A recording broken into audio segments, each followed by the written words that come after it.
اور اس کے بعد اس نے 23 مارچ کو بنگلہ دیش کا جھنڈا بھی لہرایا اور پاکستان سے سپریشن کی بھی بات کر لی مجیب الرحمان نے. تو پاکستان آرمی کے پاس اس کے علاوہ کوئی چوائس نہیں تھی کہ اب اس کو کیسے how do reestablish the writ of Pakistan.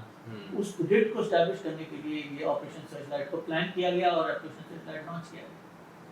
اور operation search light had been quite successful کہ اس نے by the middle of April بہت چیزوں کو کنٹرول کر دیا تھا. ڈھاکہ یونیورسٹی اور جو وہاں کا میسیکر ہے, ایک یہ پرسیپشن ہے کہ Pakistani army massacred innocent students Dhaka university میں. شرمیلا بوس کی کتاب ہے ڈیڈ ریکننگ, اس میں بھی وہ اس کا ذکر کرتی ہیں اور وہ اس کو نیگیٹ کرتی ہیں, اس کے بارے میں فیکٹس بتاتی ہیں. تو ڈھاکہ یونیورسٹی میں کیا پاکستانی آرمی نے جا کے اسٹوڈنٹس کا میسیکر کیا تھا؟ نہیں, وہ آن دی 26th آف مارچ جب پاکستان آرمی کو کہا گیا کہ جاؤ لا اینڈ آرڈر کو ریسٹور کرو, تو they had also gone to Dhaka university and they fired upon from within Dhaka university. اس دن فائرنگ ہوئی ہے اور اس کے اندر جو شام کو جو رپورٹ فائل کی گئی, I had met that gentleman, مجھے اس کا نام نہیں کر رہا ہے, who was at that time a captain. I had met him when he was a brigadier. MashaAllah, when I was met him, he was also about 91 years old at that time. انہوں نے بتایا تھا کہ ہم نے سارا دن ڈھاکہ میں 18 لوگ مرے تھے. اس 18 لوگوں میں سے جو ڈھاکہ یونیورسٹی میں تھے وہ 6 یا 7 لوگ تھے. اچھا, یہ بھی بات بھول جاتے ہیں کہ ایکچولی ایسٹ پاکستان میں سارے ایجوکیشن انسٹیٹیوشن بند کر دیے گئے تھے.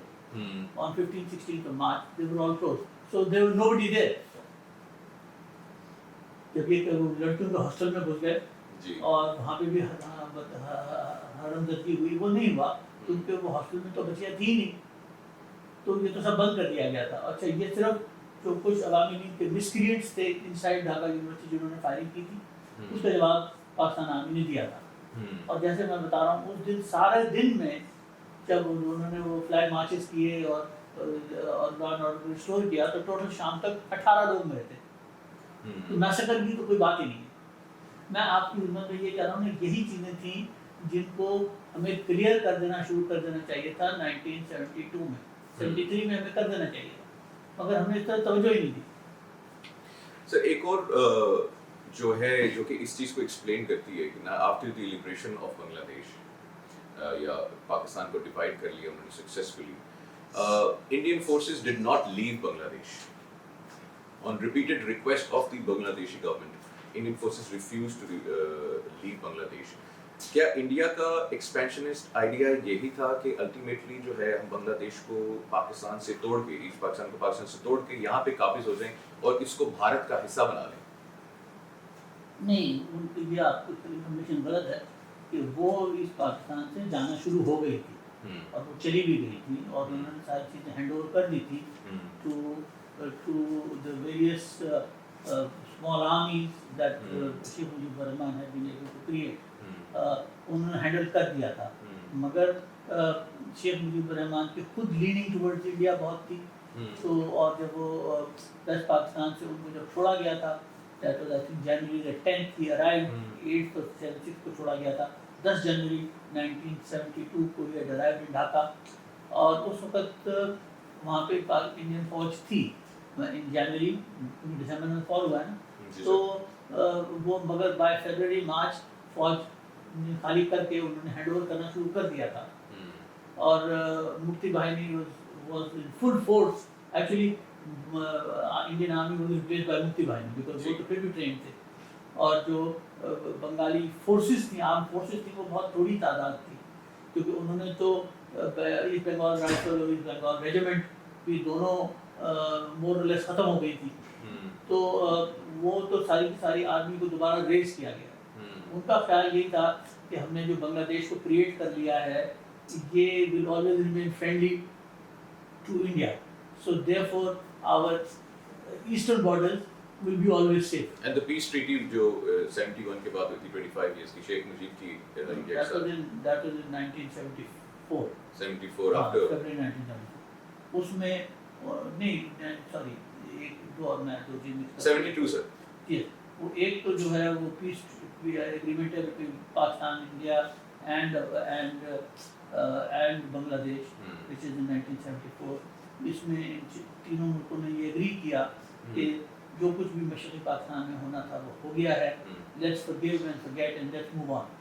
اینڈ اسی کی وجہ سے انہوں نے وہ جو 195 سولجرز جن کے اوپر اس جو بنگلہ دیش میں جینوسائڈ کا کیس چلا تھا ان کو مجیب نے معاف کر دیا تھا and they were repatriated to Pakistan. آپ جو بات کر رہے ہیں وہ this is something different. This was a 25 year treaty that was signed by Mujibur Rahman with Indira Gandhi, اور اس کے اندر انہوں نے بہت ساری چیزیں ایسی کر دی تھیں بات جو کہ یہ بھی ایگریمنٹ جو فائنلائز ہوا تھا یہ 1975 میں ہوا تھا, یہ 25 سال کا تھا, جس میں انہوں نے یہ کہا تھا کہ جو ویسٹ پاکستانی آفیسر بنگلہ دیش ایسٹ پاکستان چھوڑ کے چلے گئے ہیں ان سب کی جو ریپلیسمنٹ ہوگی IAS officer Indian administrative service officer وہ آپ اس کو ریپلیس کر دیں گے. اور Pakistan Bangladesh foreign policy will always remain subservient to the foreign policy of Delhi. Their armed forces will also remain subservient to the armed forces of India, etc. یہ سب چیزیں اس میں تھی. اور یہ in a way we can say کہ hybridly وہ بھی اس پہ گورن کر رہے تھے انڈیا اور بنگلہ دیش. بنگلہ دیش کی نے ان کو اپنی اجازت دی تھی کہ آپ یہ کریں, اور وہ یہ کرتے رہے. اور یہ this expired in 2000. اس کے بعد یہ ختم ہو گیا تھا. اس کو شیخ حسینہ واجد نے دوبارہ ریوائز کیا for another 25. ہاں تو اور مگر اس دوران میں پاکستان کے ساتھ ان کے بہت تعلقات بہتر ہو گئے تھے. آئی مین ضیاء الرحمان کے ساتھ پاکستان کی بہت دوستی تھی. ضیاء الحق نے ان کو بہت سپورٹ کیا. اس کے بعد ضیاء الرحمان کے بعد جب حسین محمد رشاد آئے, Hussain Muhammad Ershad was a very regular visitor to Pakistan, اور وہ ضیاء الحق کی موت پہ بھی آئے تھے اور بہت روئے بھی تھے سب کے سامنے, پبلکلی روئے تھے. تو اس کے بعد بھی قاضی ضیاء کے ساتھ وغیرہ بھی پاکستان ہم نے مل کے ساتھ بنایا تھا. بنگلہ دیش and Pakistan put together that had made SAARC, and India joined and then buggered it up. That's a different matter. But بنایا تو ہم نے تھا, اور یہ معاملہ تو بہت پازیٹیولی چل رہا تھا till about 2000 and till the time Sheikh Hasina Wajid came to power in 2008. اس وقت تک ہمارے بہت اچھے ریلیشن شپ رہے. 1975 میں مجیب الرحمان قتل ہو گیا تھا. 75 سے لے کر 2008 تک پاکستان میں بہت اچھے ریلیشن شپ رہے. سر behind the assassination of Mujeeb الرحمان یہ ایک کچھ ایک ٹائم لائن ہے of supporting India and allowing India to in a way look after the affairs of Bangladesh, جس میں resistance تھی. اس کے بارے میں تھوڑا سا بتائیے کہ the assassination of Mujib. I think it is not that. It is the fact that Mujibur Rahman had become too autocratic and too dictatorial, and he used to use very foul language. اور army officers کی اکثر و بیشتر بےعزتی کرنا, اور اس قسم کی جو حرکتیں تھیں ان کی. یہ کانفیڈنس انڈیا بیک تھا certainly because he knew he was in a powerful position. Yes. تو وہ مطلب ایک انسان کی عادت بھی تو ہوتی ہے, تو وہ کہیں جاتی نہیں. تو وہ I think he had not been able to manage the economy. He had not been able to manage the aftermath of the war. He had not been able to manage India's interference. He had not been able to manage to develop the Bangladeshi army in any sound fittings. تو یہ ساری چیزیں اکٹھی ہو رہی تھیں. And so there were some young officers who were very disgruntled with his behavior. It was because of that that they ganged up together and killed him. Sir, ایک myth ہے 200,000 women were raped by Pakistani army in 3 months. 3 months نہیں, during 71. Yes. پھر Is this true? Because a lot of Pakistanis believe this. A lot of people around the world believe this. Actually they had done various studies. پہلے تو یہ بات ہو کہ یہ figure کہاں سے آیا اور اس کے فگر کی کیا بات تھی. یہ بات شیخ مجیب الرحمان نے کہی in an interview to David Frost, who was a very well known anchor of BBC in January 1972. In my opinion, 3 million Bengalis were killed and 200,000 women were raped. اور اس کے بعد یہ چپک گئی بات. اچھا اس نے پھر ایک کمیشن بنایا اور اس کمیشن میں 12 لوگ تھے جس میں انڈین اس میں بنگلہ دیشی آرمی بھی تھی, پولیس کے لوگ بھی تھے, سول ایڈمنسٹریشن کے لوگ بھی تھے.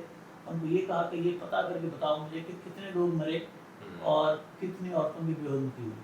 دس was a simple TOR.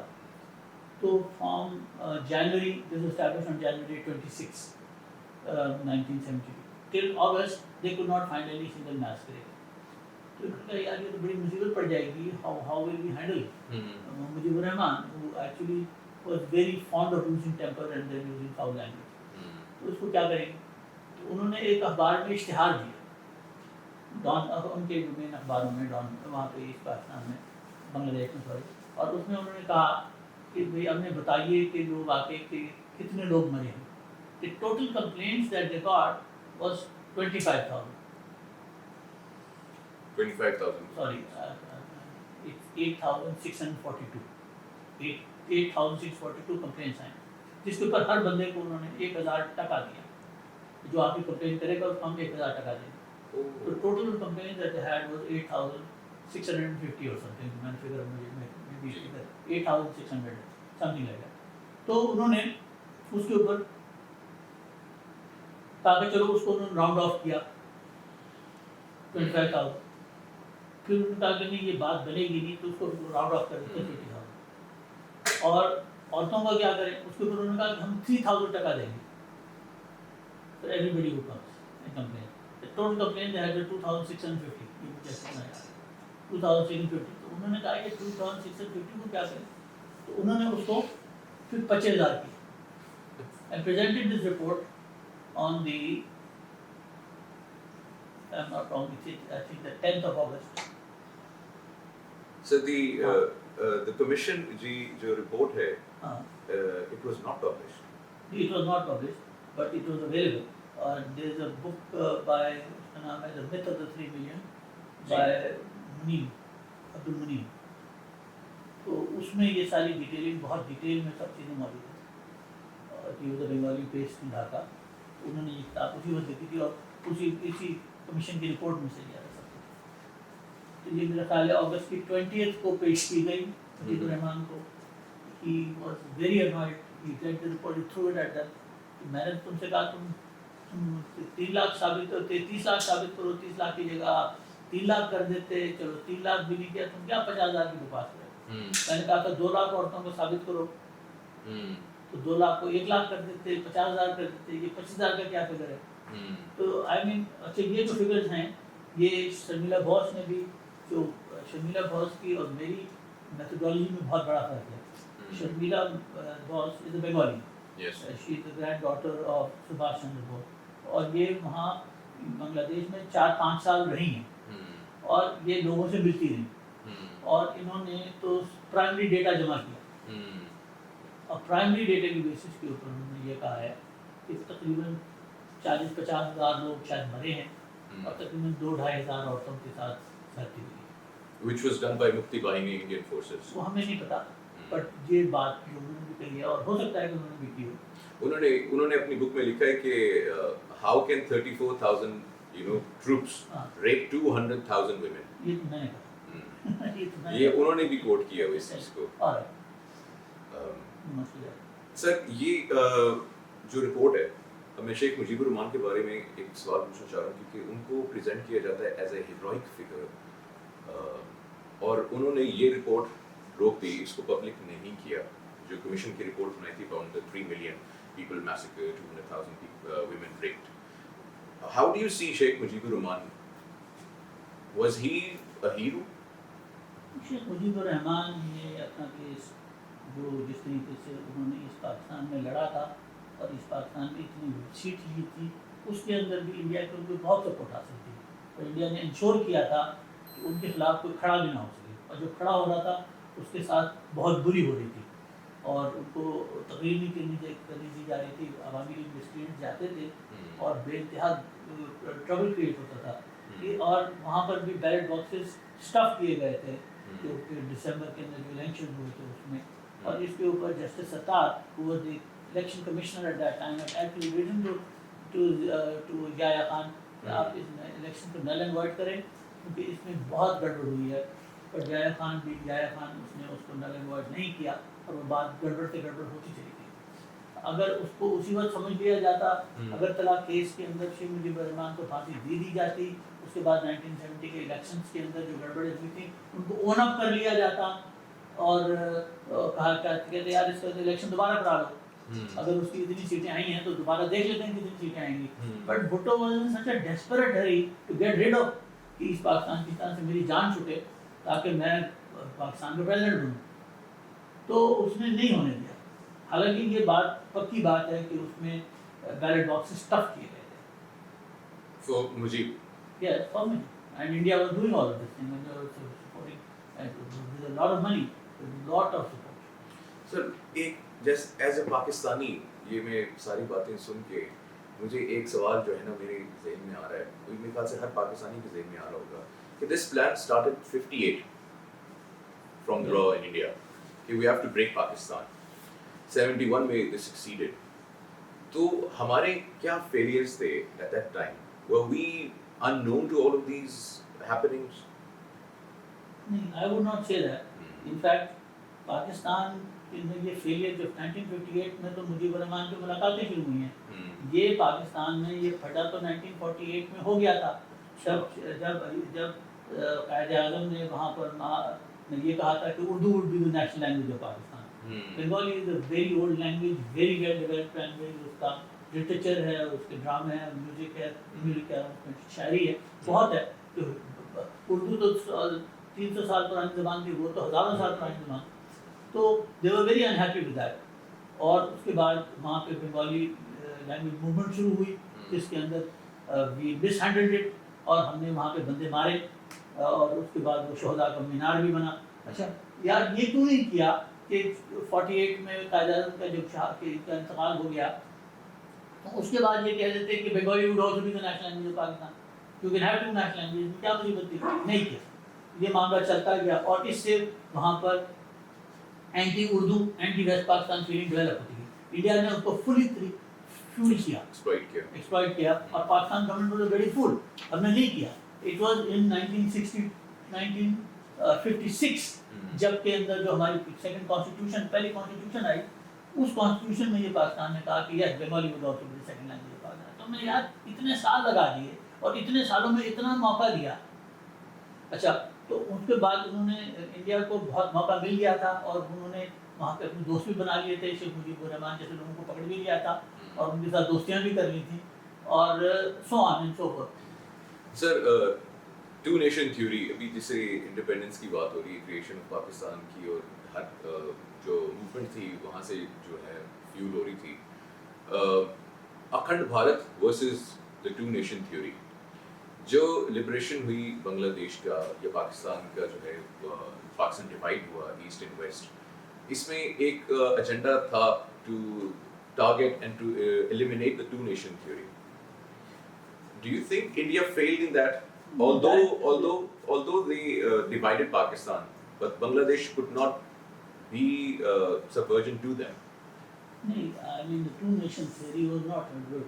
Pakistan was divided for sure. Bangladesh did not join India. Yes, exactly. Or it became independent. Now, in fact, it had the two nation theory had become one plus two nations. Yes. You won. Yes, exactly.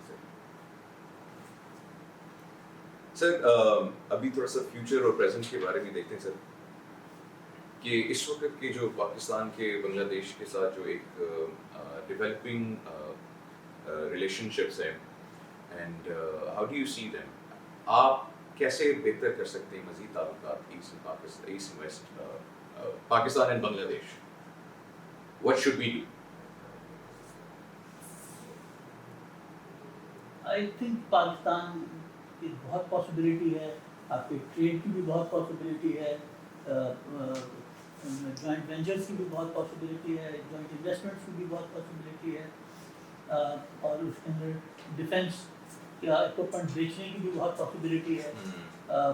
یہ بہت ساری possibilities exist کرتی ہیں. اور بنگلہ دیش is also established very good relation with China, and I think with China Pakistan, Bangladesh can have a very strong presence تو وہ تو بہت ساری چیزیں پازیٹیو طریقے سے ہو سکتی ہیں.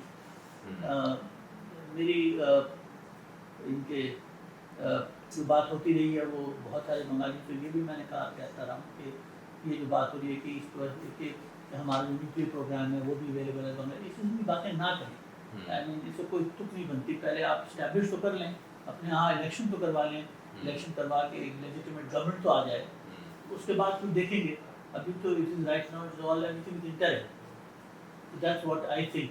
So there is a potential that needs to be harvested, but we have to move about it in a decent, proper manner. So 2026 February میں general elections ہیں planned in Bangladesh. We're very good with the interim government right now. Pakistan is very prosperous and growing relations with the interim unit-led government in Bangladesh. What should be the way forward for Pakistan, looking forward at the 26 elections and moving forward? مجھے نہیں پتا کہ those elections will take place or not. There are some very serious issues that the interim government has to still settle. پہلے اس کو ذرا ہو جانے دیجیے تو آپ کو پتہ چل جائے گا کہ کیا کون سی پارٹیز کون سی ہوں گی، کیا ہوگا. تو مجھے یہ خیال ہے کہ پاکستان، انڈیا نے ان کو اتنا تنگ کر دیا تھا کہ پاکستان کے لیے ابھی بہت اوپن فیلڈ ہے کہ we have to walk carefully and we should not expect too much but slowly and carefully move کریں تو وی کین بینیفٹ.